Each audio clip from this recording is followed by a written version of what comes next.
Okay. Hi. My name is Muhammad Rina Pravidya bin Sueri, and today we're gonna do a presentation about our Pentest 2, and our group name is Siuuu. Okay. And the other my other two members of the group is Muhammad Amirul Haikal bin Zamri and Nur Ayu Farisha binti Hamdan. Okay. Okay, for the first part, which is recon and enumeration, members involved in this part is me, myself, Rino, Haikal, and Ayu. And we use the tools we use is Kali Linux, Nmap, Dig, and Hydra. Okay, for the thought process and methodology and attempts, after doing many attempts to complete this, uh, we are able we successfully complete this task. Okay, firstly, after we obtain the machine IP from TryHackMe, we open our terminal and open the etc host file using the nano command. Then we add our machine IP and ironcop.me in the file. Then we execute and map to scan all ports that are available. After scanning, we got to know which port is open. Okay, after that, from the result we got before, we access the web using port 8080. We went through the website, but there is nothing that can help us. So we went to another website using a different port, which is port 11025. We also went through the website and we had the same problem. The website does not contain any information that can help us. So next, we try using Dig to see if we are able to get any subdomain or information that we need. And we found two subdomains that are running. So we went to the etc host file and add our machine IP and those two subdomain before we can access it.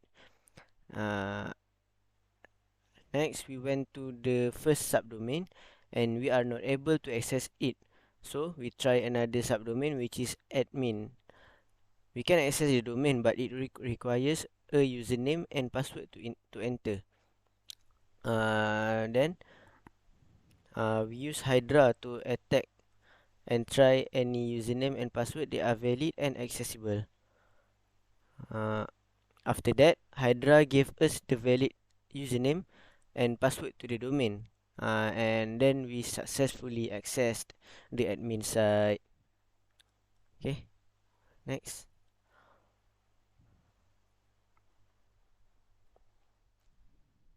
For the next part is initial foothold. So the members involved is Rino, me, and Ayu. So we use Kali Linux, Netcat, and WebSuite. So the thought process and methodology and attempt is we start web server using slash etc slash init.d slash apache to start.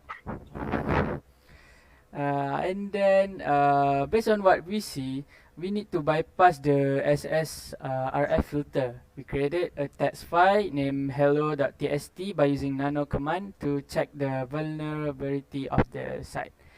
On the assumption, we found out that we could exploit the site by conducting an internal port scan to locate available new internet services.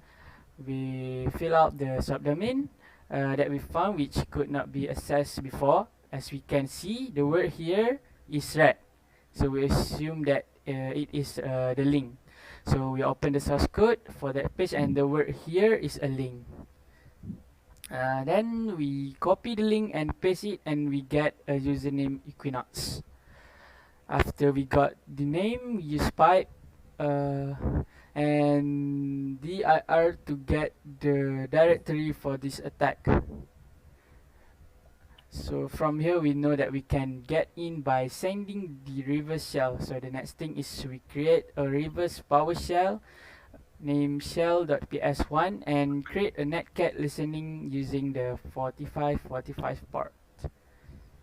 So we can see that after a few code injection tests, we get the response that can execute commands in the system. So basically, now we can send the reverse shell from the boot suite. We type the path for that shell, then we encode the to URL. We copy the encoded code and send the request, and then we successfully get the response and also the reverse shell sent to the directory. Hence, we can put the link to the site, and it also has the reverse shell. After a few minutes, Netcat listened to our reverse shell. When we send our link, we could see that we already got in. So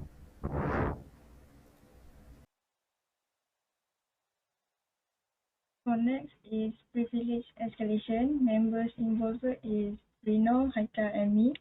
So the tool we use is Kali Linux and PowerShell.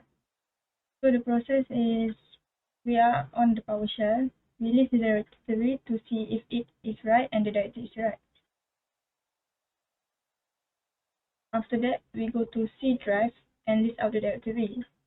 Based on the result, we have users, so we navigate to the user directory. After we get the user directory, we navigate to administrator and then navigate to the directory desktop, and it has the user.txt file. We use the type command to open that file, and then we get the flag. Then we navigate back to the superadmin to get the root.txt file, but the owner of superadmin is NT-authorities/system.